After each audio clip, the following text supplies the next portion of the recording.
Good morning, everyone. Thank you for joining.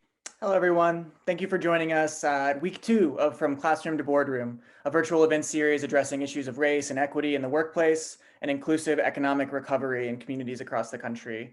We're so excited this afternoon to host back-to-back sessions with our partners at Young, Smart, and Local, a network of cities building diverse young talent through engagement, inclusion, and retention of college students and young professionals. In this first session, we're excited to highlight a few of those leaders today. We'd like to welcome you to Equitable Talent Retention and Inclusion.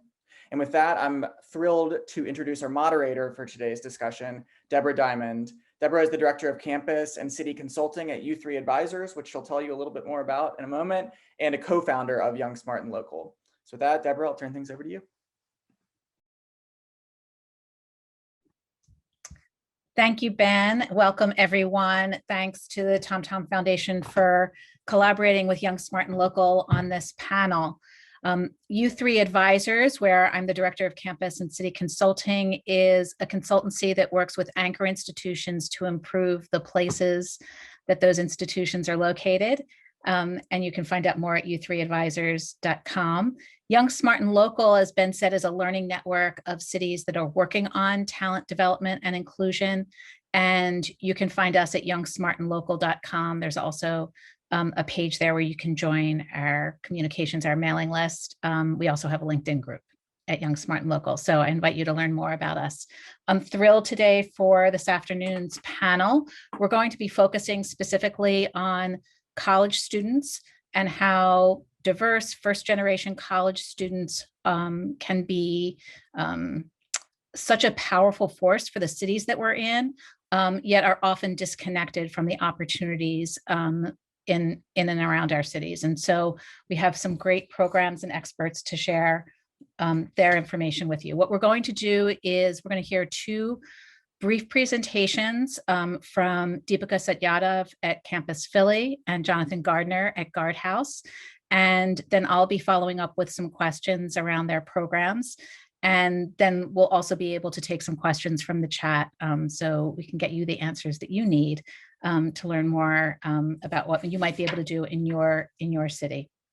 So with that, I will be turning it over to Deepika from Campus Philly, and she's going to tell us about a new program that Campus Philly just executed this year. Thank you, Deborah. Thank you for the introduction. My name is Deepika Satyadov, and while I am here representing Campus Philly today as a full-time staff member, I also wanted to introduce myself as a Campus Philly success story. I moved here to Philadelphia in 2014. I went to Drexel, fell in love with the city, interned here, and eventually Campus Philly convinced me to stay. And here I am, 2 years post-graduation, still working in the city. So today I would like to talk about, technicalities. Speaking of tech, I would like to talk about a program that Philadelphia is initiating with the help of Campus Philly and a lot of other similar organizations. It is called the Most Diverse Tech Hub. Philadelphia is currently trying to position itself as one of the most inclusive and diverse tech hubs in the country. And they're achieving this through 3 different methods. First, they're trying to develop the tech talent pipeline, which is where Campus Philly is pitching in and directly engaging with the students to build that pipeline. Apart from that, they are currently expanding and strengthening the diverse tech startups that are already in existence in the city. And they're also managing a pre-existing network of about 75 tech and tech-related startups and organizations. Campus Philly's goal is to retain Black and Brown college students and first-generation students to share job and internship opportunities in tech that's available right here. You know, you don't need to go to DC, you don't need to go to New York, we have it all. So we are doing this in 2 different ways. Firstly, we had a career fair this past fall, which in a virtual setting was an interesting learning experience in itself. Campus Philly had to switch to a completely virtual environment like most of us last fall. And we hosted our first career fair on Brazen called Black and Brown Students in Tech, which was an immense success. We had over 300 students registered from all across the country and 30 companies in attendance. Apart from the career fair, we are also currently doing a monthly content feature on Black and Brown leaders, founders, and entrepreneurs in the tech industry. There's so many people from so many different backgrounds in the city, and we are currently compiling their stories to share and inspire students to show that it's possible, it's not out of reach for any of them in the city. We are doing this by leveraging our most powerful strength, in my opinion, which is storytelling. We are having a blog, and apart from the blog, we are also engaging with our students where they want to be engaged, which is Instagram. We have multiple articles and interview style sessions with different professionals planned over the next few months. And most importantly, all of these features are going out with specific call to actions. So it's not just that we want to share their stories with the students, we also want the students to know what they can do to be a part of their story and to start their next step in their career. 70% of Campus Philly's audience already comprised of students of color, and 40% were first-generation students. This is very representative of the student population here in Philadelphia. We are partnered with a lot of schools in the region, if not, I think all of them at this point. And there is so much diversity, there is so much inclusivity, more importantly, and we were able to see that even translate in our event. We had over 200 students in attendance and 800 chats that took place between these students and all the employers. All of the employers at the event were actively hiring for internships and full-time opportunities at that point of time. While we had students who were located in Philadelphia, a lot of them were, we also had an astounding number from College Park, Maryland, Newark, Boston, and New York. This really showed us how many students see a home in Philadelphia. How many of them see that Philadelphia is a possible place for them to start their careers and is a welcoming environment that is setting them up for success. And with that, I would like to wrap it up and pass it on to Jonathan, who's going to talk about Guardhouse. I'm going to stop sharing as soon as I get this to stop. Yep.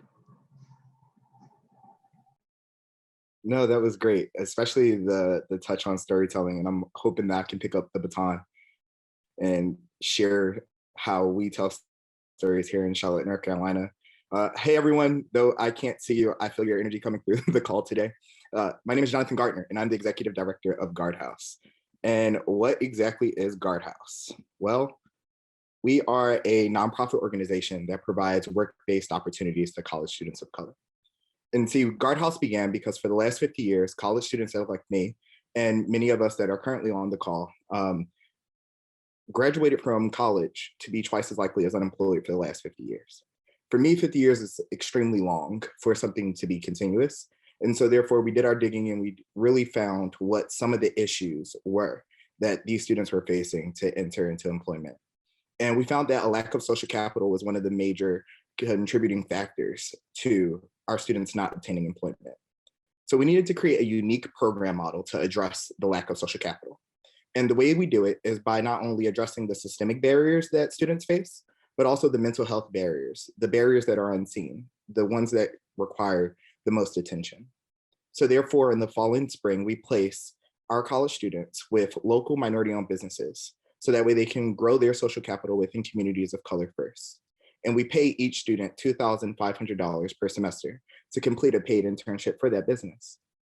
In the summer, we then connect them with generally owned companies like Wells Fargo or PwC to complete summer internships, so that way they can take that social capital that they just gained and scale it across the industry. And as mentioned before, not only are we focused on professional workshops, but it's also the mental health capacity that we're seeking to build among students, so that way when they enter the workforce, that they're well equipped. Now, we wouldn't be able to do this without our community partners. So instead of duplicating efforts of recruiting students, we connect with community partners that are either providing financial assistance for students seeking college or organizations that assist students with just entering college, whether if it's applying for applications or filling out FAFSA. So Carolina Youth Coalition, Latin Americans Working for Achievement, Greater Step Scholars. Thanks to them, we've been able to reach over 200 students within the Charlotte metro region. And thanks to our funders, like I mentioned, PwC, Wells Fargo, Duke Energy locally here to Charlotte, we've been able to provide over 50 minority-owned businesses with operational support. In addition, the students that we have served, 81% of them were career ready. And then 100% of our graduating seniors thus far has been offered some form of employment. So this unique program model has been proven to work. However, we want to continue to expand this impact because it takes more than just one cohort or one class in order to really drive that needle forward. If we're talking about really making the most economic mobility accessible paths for any of our students. And that's where our Dream on 3 sponsorships come in. A lot of people always wonder, how are we able to do such great work? It's because of these individuals. Our Dream on 3 sponsors is a tiered 3-year approach where these companies come in and they actually see the student's ability to thrive and commit to giving over the course of 3 years. And the benefits are evident to each company that we work with thus far. Not only are we able to save you time while decreasing spend on talent that you're already looking for, we're also able to ensure that you're able to build a relationship with the students by providing you with access to our student database as well. So that way the retention is no longer a pain point for your company. Additionally, we're making sure that the economic mobility needle is moving forward. Specifically in a place like Charlotte, which is why we launched, Charlotte was ranked last in economic mobility for those that were born into poverty. And obviously the highest end of the individuals that were born into poverty in a city that's mostly diverse are people of color. And so we needed to start here to get the work done. And now we're continuing to expand. That's it about Guardhouse. Pretty straight to the point. Thank you. It's great to have a foundation, an understanding about both of these programs, and I'd like to dig a little deeper. You both spoke about partnerships. And I was wondering, Deepika, if you could speak a little bit about employer partnerships, who recruited at the Black and Brown Students in Tech event, and Jonathan, if you could expand a little bit on partnerships. Those are complicated things often, and maybe when you're describing how you build partnerships and who your partners are, if you can each share a little bit of insight on how you handled either a partnership that you want to have that doesn't pan out, or a challenge with regard to partnerships, because I think those are really valuable lessons for those who are listening. Jonathan, do you want to start? Sure. So the partnerships that we tend to go after, we split them in half. It's always going to be the community-based organizations, those that are doing great work. For me, I was an Upper Bound student when I was in Philadelphia, entering LaSalle University from Roman Catholic. And for me, I loved Upper Bound for everything that it was able to provide me. However, Upper Bound stopped once I entered college. And so therefore we look for organizations similar to Upper Bound or that's closely aligned that we can begin to serve those students that will need that additional assistance as they work their way through college. Additionally, our partners are employers that are committed to diversity, equity, and inclusion. Those employers that have put out statements over this past year saying where they're going to currently stand. Those are the individuals that we're looking to connect with. It's holding you to your word and walking with you along this journey as we discover exactly what next steps could look like as we break down barriers. Great. Deepika, can you speak to the partnerships? Of course. When you were talking about partnerships that didn't pan out, Deborah, actually, something that came to mind was what one of the leaders at Campus Philly said, that any partnership that doesn't work out isn't a no forever. It's just a no for this moment in time. When needs meet and stars magically align, partnerships work out and we go the extra mile to make sure they are happening in a way that's beneficial to our students. Because at the end of the day, it is the students that need the most amount of help. And similar to what Jonathan said, our corporate sponsors are those that have been very open about their wants and needs and where they stand within the last year about who they want to hire and how they're going to actively improve their diversity hiring.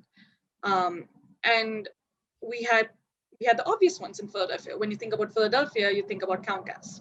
You think about Campbell Soup, and then you think about all the other ones, like the smaller companies, which are like Vertex, Linode, all these software engineering companies that hire a lot of students, but aren't necessarily on the same level as a Fortune 50 company.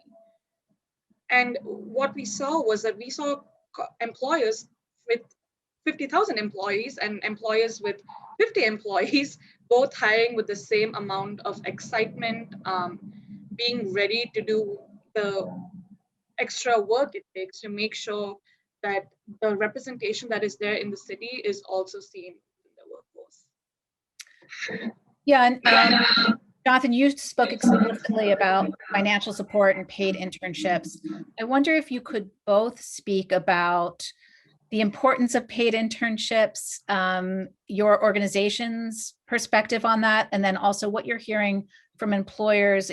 It used to be that was maybe not seen as prominent, and is that changing?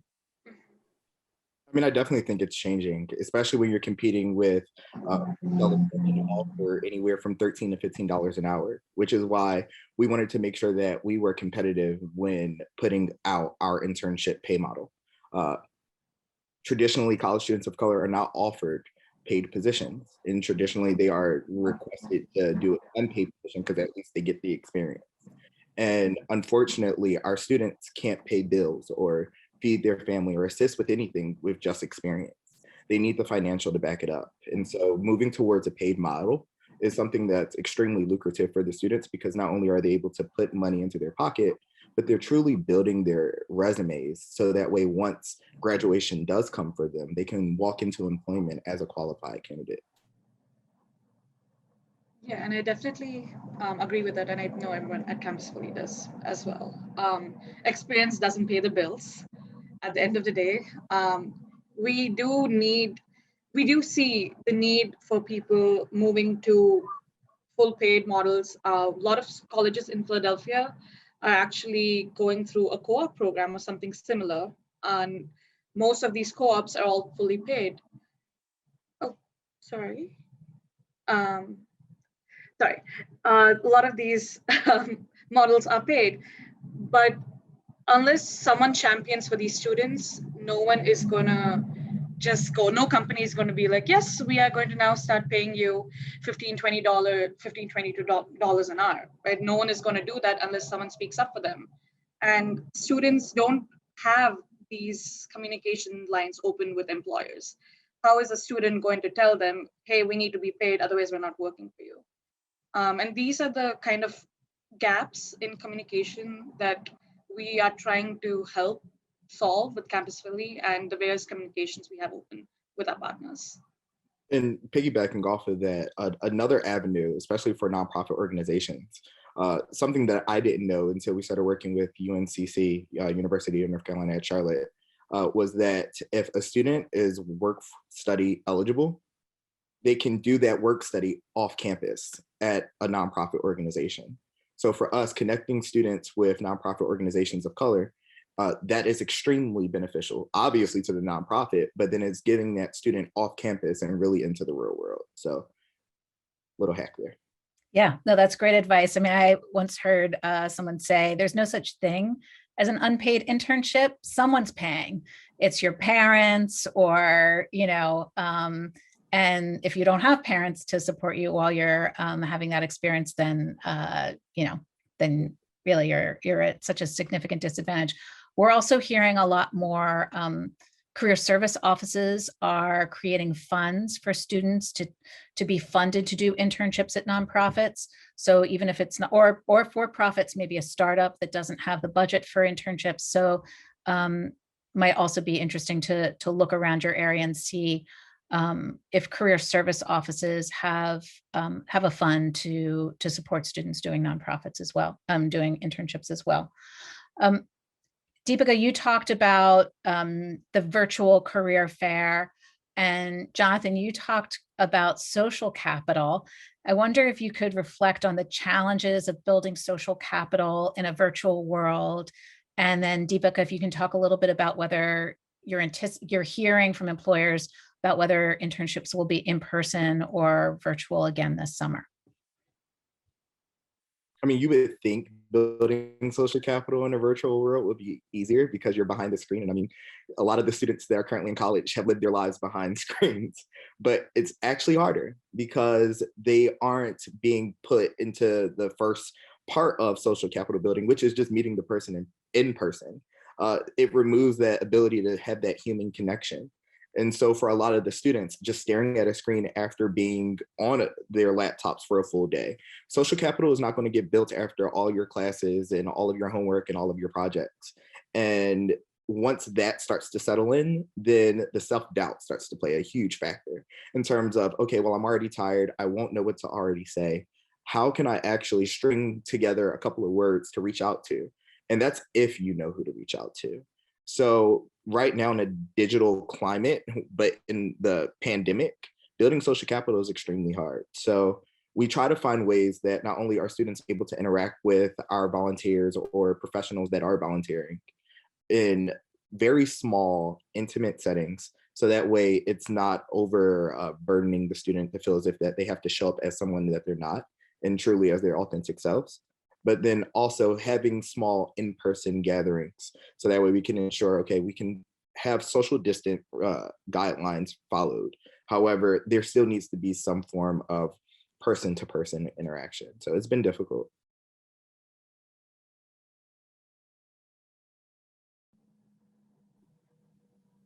Deepika, do you want to share what you're hearing about in-person versus virtual for this summer? It is actually, we are now getting information even going into the fall, at least in the Philadelphia region, because a lot of the colleges and universities here have committed to being open and in person in the fall. A lot of companies are now saying they may have a hybrid model for internships in the fall. So students who would be on campus would be able to remain on campus in person with their classmates and their social support system. But work would be online. And it seems like for this summer, it is also going to be online, but we have seen an interest in the interns moving to Philadelphia. So even though they aren't going to be physically working at Comcast or any of the other companies that are here, they still want to move to Philadelphia and experience what it's like to live in the city. A lot of this is because a lot of these students are looking at this as their pathway to a full-time job. So when they think about where they want to be after graduation, it's going to be a lot easier for them if they've experienced living in the city, even during a pandemic, versus not having ever even stepped foot. So it's going to be a very interesting change, but I think up until this fall, at least, it's going to be hybrid with few random meetings. Thank you. You both mentioned in your presentations being in majority minority cities. So the cities that you're operating in are themselves very diverse. And I wonder if you could speak to that as sort of an impetus to have the investments in these programs to make sure that college students are aware of the diversity of the cities and employers in those cities are hiring in a way that reflects the population of the city. And then maybe if you can reflect a little bit on, I don't know if I can ask you to think about cities that don't have the same kind of diversity, but how the diversity of the city plays a role in the programs that you're operating. Well, I definitely think that the diversity of your city can help. However, as it just relates back to social capital, it's about who are the gatekeepers truly within that city, and how do you get access to the key that that gatekeeper currently holds. And so regardless of the diversity, it's access. It's truly an access issue. And you would hope that the more diverse, the more access that is presented. However, that might not be the case. I'm not saying that's the case for Charlotte, but it might not be the case for other cities as well. And so therefore, you have to be mindful when trying to build these relationships. Is the employer ready to actually give access to students who traditionally they've never engaged with before? And Charlotte currently is going through a learning curve where they're, regardless of if they're ready, they're opening the door because they have no choice now. You have to be willing to really get connected to the communities that your buildings are currently next to understand how can you bridge the gap between the low income housing and the multi-million-dollar company that's right next door. I would definitely say access is probably the most important thing in terms of building capital. Are you going to provide it?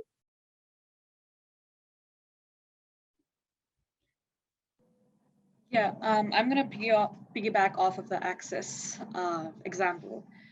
Even within Philadelphia, I remember in my first term here, I was astounded by how one of the most expensive neighborhoods in the city also have the highest amount of poverty and also homelessness.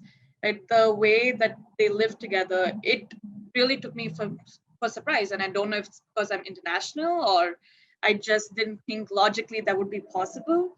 But the more I studied, the more I learned, the more it changed. And accessibility is now, I would like to say Philadelphia is good at the accessibility part. What it's not so good at, or what it's learning to do, is to share the information about this. These resources exist. They are continuing to work on it, but not enough students know that this is happening. Not enough students know that they can use these different tools and resources to leverage and help themselves in their career. And there's no one really who's telling them this. Uh, they have the universities that are focusing a lot on the academic portion of things and not so much on the career side. And with these changing times, we need to give them a little bit of extra help just to show them where things are and show them that it's possible, a little bit of motivation. And that is what is adding on along with accessibility in Philly. Thank you. I'm going to ask some questions that I see coming in through the chat now.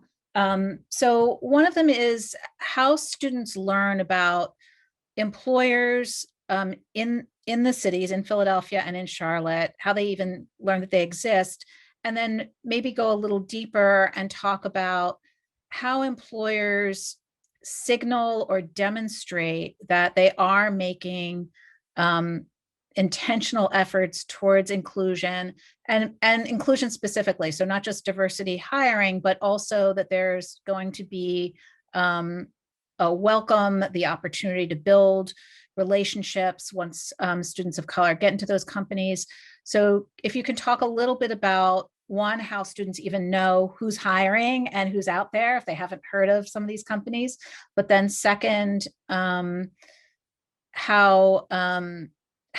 companies walk the talk. Jonathan, do you want to start?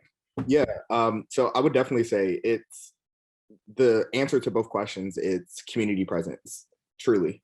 It's one, what relationship have you already built with the community members? And if you're looking to build one, how intentional are you going to be in actually establishing that relationship? We had an enrichment kitchen session, which companies can come in and speak to our students. And one of the students directly asked the company, hey, I'm on your site right now, and I see that your board of directors do not look like me, my friends, my family, none of us. How are you going to be doing different moving forward? And the board chair of the company was just taken aback and said, you know what? We're trying to figure that out right now.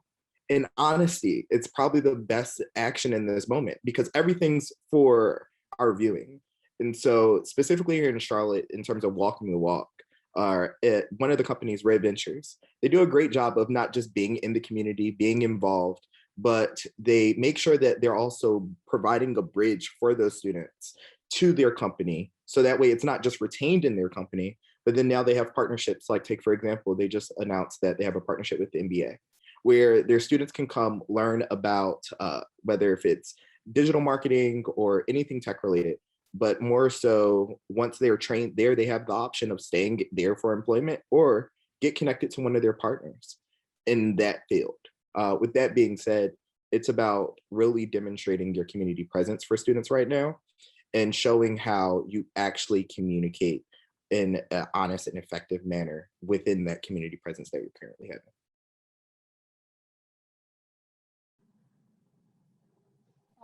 For Philadelphia, I think a lot of this is coming in through how much they show up.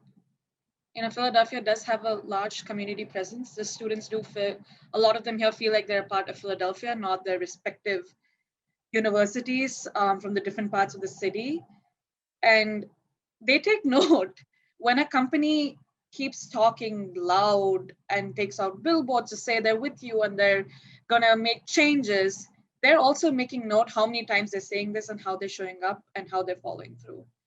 And now it's switching, right? It's not just about who you're hiring, but are you actually setting them up for success? Mm. Are you making them feel welcome? Are you giving them the resources they need to make a change? Is there a diversity and inclusivity board in the organization? Does that actually have diverse people? Like, is it just people from one race telling you what diversity is? Yeah. All of these things are becoming more and more common in terms of conversations amongst peers. People are not hesitating to have these conversations. Glassdoor reviews actually have become a huge place to have notes sent from former employees to prospective future employees that sometimes go on and warn students that they may look happy to you right now, but they need to work on this a lot more. And some companies have been able to own up to this. They have been able to take a step back, reassess, and make changes. But like you said, Jonathan, a lot of it is honesty. And when someone is being a bit fishy, students can tell. And when students can tell, they are not going to apply. And word spreads fast. So that's what's happening in Philly. And Deepak, I want you maybe also can talk about this in response to another question, because the person also asked about how people know about employers. So maybe I'll ask you, well, maybe now if you could say a couple words about the job board that Campus Philly runs and how that might be of interest to people in other cities. That's something specifically just for interns. Yeah. So Campus Philly's job board is a robust job board that's free to most employers, and students can go there to find jobs and internships all throughout the year. And it's not just a particular type of job. We have things that are from part-time jobs to full-time jobs to co-ops to other places, to other opportunities where a student can really learn and still live in Philadelphia. It kind of is or has become an aggregator of all the opportunities in Philadelphia just because of how many corporate partners we have. In the past month, we actually hosted a job fest where we had over 15,000 students logging in and looking at jobs. We had 400 jobs posted in a 10-day period, and students were able to see that companies are hiring and companies are hiring fast and now. A lot of these jobs were reported to be filled even just halfway through our 10-day period, which shows a lot of the engagement that's going through our site is actually reaching the hands of the people who are able to make these changes. So our Campus Philly job board is on our website. I can put in the link below if you want to check it out, see what I'm talking about and get a better understanding of how we're putting it together. Thank you. Jonathan, I wanted to follow up with you to dig in a little deeper to this concept of social capital. And if you can unpack that a little bit and describe to us maybe what students of color feel is lacking and what your program provides them on top of the actual internship experience. Oh, yeah. When I describe social capital, I think of a bank account. You have your checking account, which hopefully has multiple commas, multiple zeros in it. And instead of it being actual dollars, your social capital bank account are people. Those are the individuals that you can go into and withdraw information, withdraw resources, withdraw just support. However, lacking social capital means either you have little commas in your bank account or you don't have any at all. And so therefore you're overdrafting at that point. And so for a college student of color that has no social capital, they're continuously trying to find ways in order to beef up their bank accounts, but they're doing it in a way where they're borrowing against themselves. So look at it as you already have no money, but now you're going to take out an additional loan that you're probably not going to be able to pay back. So for our students, where we stand in the gap is through our mentoring program, which is not a traditional mentoring program whatsoever. We call it house calls. Everything a part of Guard House will be house related. So our house calls is a phone book where we keep professionals in our own database that are subject matter experts on specific things within a particular industry. And so if a student has a question, instead of burning the candle on both ends, trying to research it, or maybe feeling inadequate to ask the question to a professional themselves, we do that introduction. And so there are 3 different types of social capital, where you have bridging, bonding, and then you have linking. But for us, we want to make sure that we're standing and providing those 3 different forms of social capital for each of those students. So that way they're not borrowing against themselves, and instead they're being able to go to a trusted credit union that can provide support.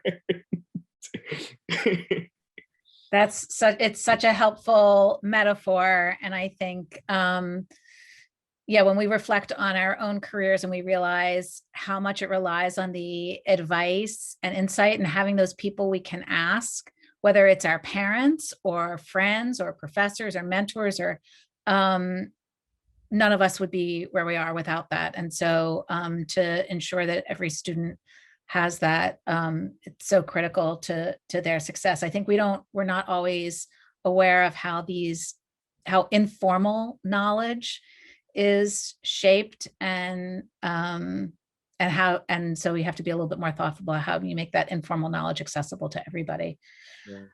Yeah. I'd like you both to reflect on what it takes to build a program like this. And if we have folks who are listening from other cities, or an employer who thinks, I really need to start thinking about college students and how I can engage college students and a diverse range of college students into my internship or job force.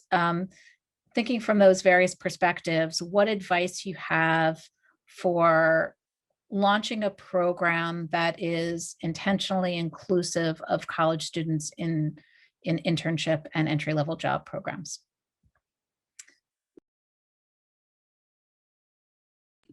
Jonathan, you want to start?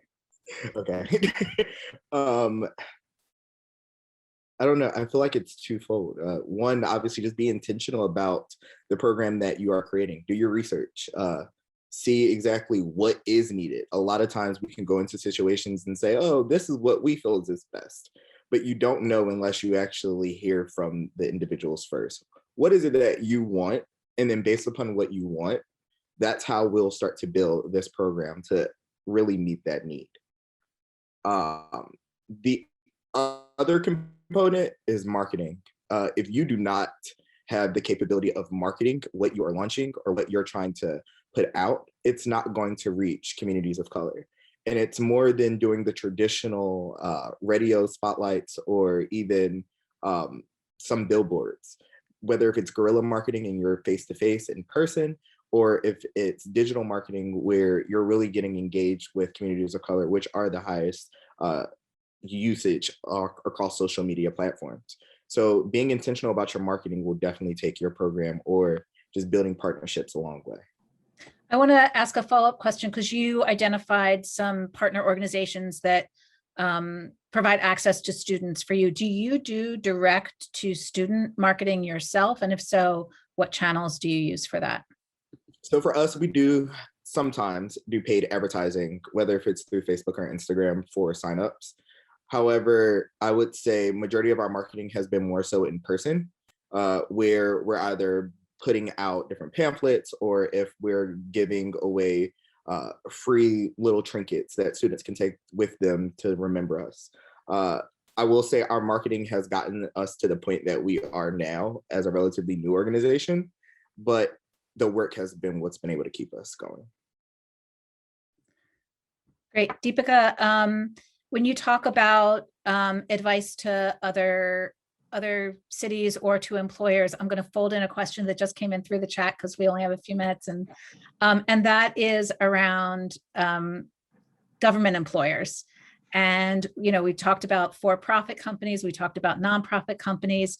If you could both, when you talk about how this might work in other cities, reflect on whether local or state governments are partners in this work too, because in many places, those are the largest employers in a particular geography. So I'll let you speak to the partnership question. I mean, to the launching another advice for other cities question now. Okay. So when it comes to advice, I think the three things I'd like to share is listen, share, and collaborate. Because the kind of change we are trying to make happen does not happen overnight, and cannot be done by one organization or one group of people alone.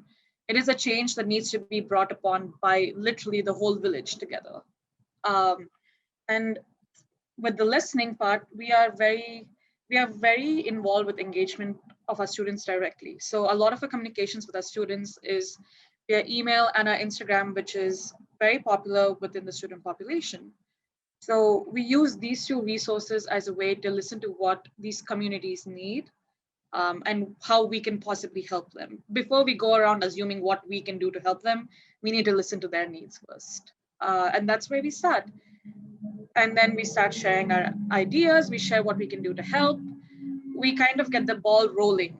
But it's not just a single person project. It's always, we are thinking how we can do something better together with other people involved. You know, if we have a reach of 30,000 people, maybe there's another organization that has a reach of 10,000 people, and 40,000 people is better than 30,000.